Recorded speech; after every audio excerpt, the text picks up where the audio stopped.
First, after a weekend of turmoil in the US state of Minnesota, today a judge is considering whether to pause the deployment of thousands of ICE agents in the state. The sweeping and aggressive immigration crackdown since the beginning of December last year has now led to the fatal killing of 2 people. Most recently, Alex Pretty on Saturday, who was shot several times after being forced to the ground. His shooting now only adding to those tensions in the city of Minneapolis, with local residents taking to the streets to protest the presence of ICE officers. Well, let's start by taking a listen to the governor of Minnesota, the Democrat, Tim Walz. So my question is, what's the plan, Donald Trump? What is the plan? What do we need to do to get these federal agents out of our state? You thought fear, violence, and chaos is what you wanted from us, and you clearly underestimated the people of this state and nation. We are tired, but we're resolved. We're peaceful, but we'll never forget. We're angry, but we won't give up hope. And above all else, we are clearly unified. Let's cross live to Washington and bring in Fraser Jackson, our correspondent on the programme.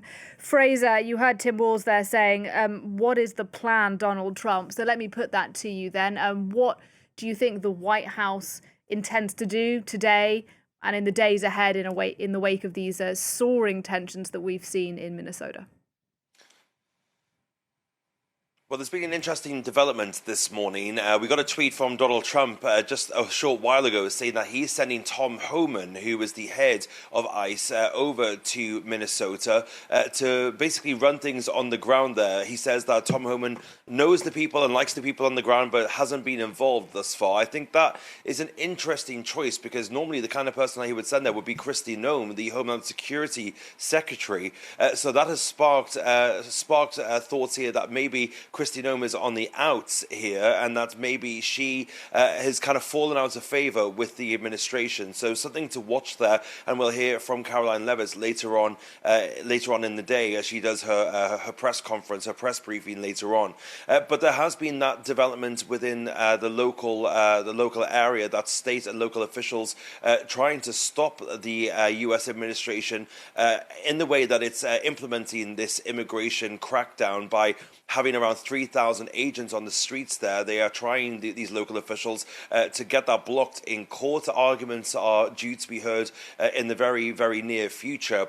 Whether that goes the same way as Chicago and puts some kind of reins on Donald Trump's power here remains to be seen. But this is going to be an emergency state. But of course, there's been rising tensions over the course of the last 2 days since that shooting of Alex Pretty on Saturday, and protests there continuing, albeit mostly peaceful protests, despite the fact that the temperature there in Minneapolis is hovering around minus 20 degrees Celsius.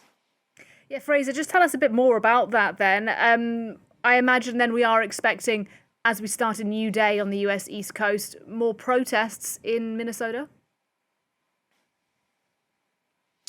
Yeah, it's going to be, there's been basically 2 flashpoints now for these protests. One, which is by the site of where Alex Pretty was shot, and then the other is by the Whipping Building, which is effectively the staging post that the Immigration and Customs Enforcement agents have been using to stage themselves from. There's been significant amount of activity there over the course of the last couple of weeks, but especially in the wake of these 2 killings that we've seen in Minnesota, the killing of Renee Good and then the killing of Alex Pretty just on Saturday. Tensions there flaring, leading to more protests outside of that building. The National Guard has now been called in by Tim Walz, the Democratic governor of the state, to basically keep the peace between the federal officers and the people there on the ground, the local people as well. There were videos going viral yesterday on social media of the National Guard handing out donuts and coffee and hot chocolate to the protesters as they were there outside of that facility. So the U.S.